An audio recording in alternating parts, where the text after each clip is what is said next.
Living on the forest moon of Endor in homes lofted high up in the trees, the Ewoks are presented to viewers as a primitive and ultimately savage tribe of bear-like beings. Like the satyrs and the lion in Spencer's The Fairy Queen, these savages are beast-like and sometimes violent, though all of these beings possess a connection to the natural world that nevertheless gives them a sense of civilization and makes them feel pure.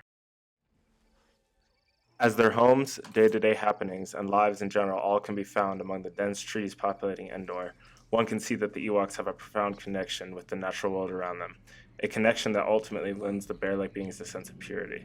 This is further supported by the Star Wars Wikipedia, which states that the Ewoks had a deep religious connection with the trees that filled the forest moon, and that they believed themselves descendants of the Great Tree, a sacred tree in the forests. This provides a stark contrast to the humans that come to invade Endor in the film, who appear as alien and unwholesome symbols of the chaos of the modern and technologically advanced world. Here we see the Ewoks approaching the rebels as outsiders for this very reason, despite the nobility of their cause. Point that thing someplace else. In this scene, we see the Ewok Wicket approaching Leia warily as an outsider and potential threat, just as the lion in Spencer's Fairy Queen initially accosts Una, full greedy after savage blood.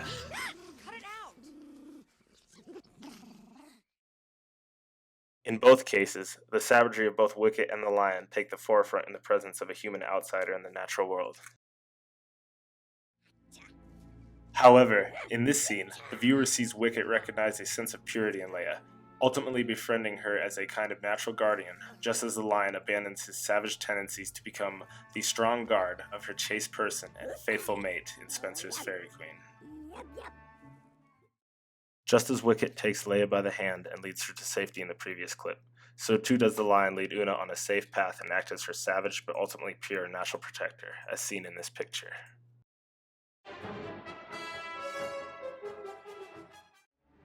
While the rebels initially appear as intrusive on the natural world of Endor, the Imperial forces on the moon, with their brutal technology and stark white armor, symbolize the total opposite of the savage but ultimately noble Ewoks.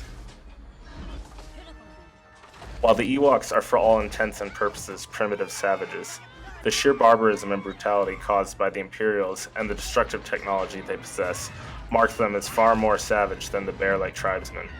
The Ewoks' respect for life and nature gives them a sense of purity and civilization that these Imperials do not possess, even with their technology and advanced ways. The roles essentially become reversed, and here we see the Imperials' destruction of nature and the Ewoks' futile and primitive attempts to stop them.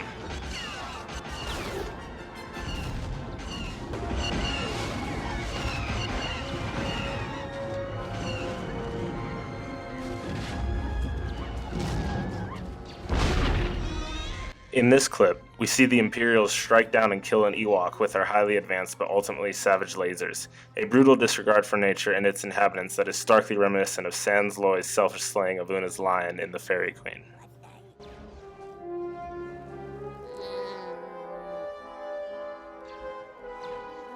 Sans Loy, with his heavy armor and dangerous weaponry, comes to represent in The Fairy Queen just what the Empire does on Endor, the brutality of technology imposing itself on the harmony of the natural world. In his slaying of the lion, Sans Loy proves that the savage beast was in all reality more noble and civilized than the dubiously chivalrous knight himself. Essentially, in Spencer's words, the lion was more mild and beastly kind than that beastly foe of Sans Loy.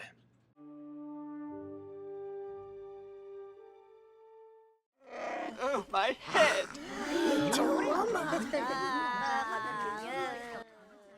In these clips, we see C-3PO and Leia being venerated and looked on as near godlike royalty by the primitive Ewoks. This fascination and adoration is quite similar to the interaction between Una and the satyrs in The Fairy Queen.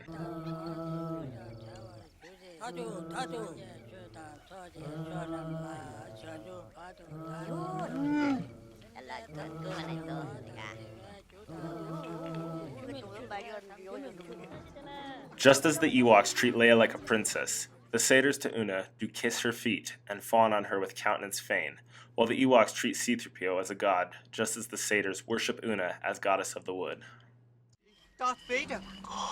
In this clip, we see Leia and C-3PO teaching the Ewoks about the galaxy's culture, history, and happenings, just as Una strives to teach the satyrs truth and the workings of Christianity.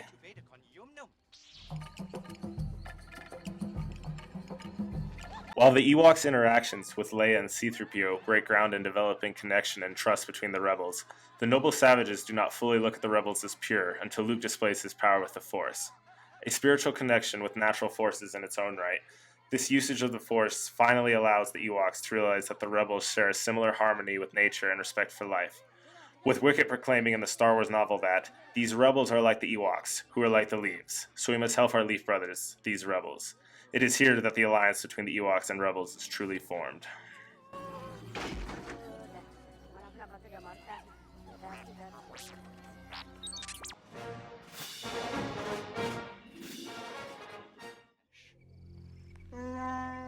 Oh no. There goes our surprise attack. After the Ewoks and the rebels become one through a mutual connection with nature, their combined efforts begin to strike back against the Imperial forces. Look! Over there! Stop him!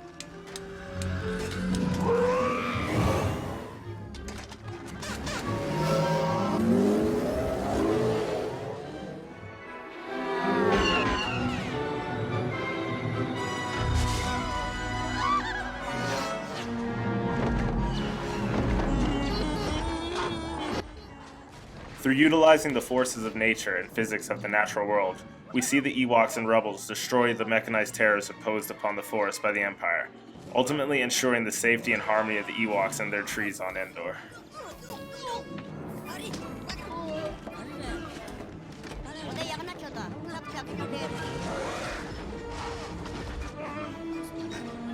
The Ewoks appear to the Imperials a rude, misshapen, monstrous rabblement, just as the satyrs appear to Sans Loy in The Fairy Queen.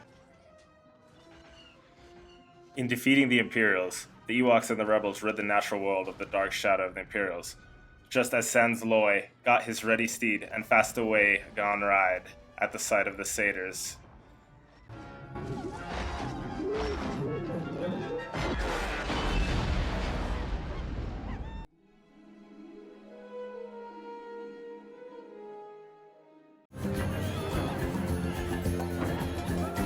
As viewers and readers, we ultimately examine the necessity for a connection with nature in medieval storylines because of the importance this theme has on the characters and heroes within. In medieval story arcs such as Return of the Jedi and The Fairy Queen, we consistently see characters being aided by representations of the natural world, without which their quest could not be continued to its logical and glorious end. Medieval writers would have portrayed this powerful connection as the societies in which they lived in relied on nature a great deal to survive and thrive. Nature ultimately becomes a powerful ally for the heroes in these plotlines, and a dangerous enemy to those who represent evil, chaos, and oppose such purity as found in the natural world.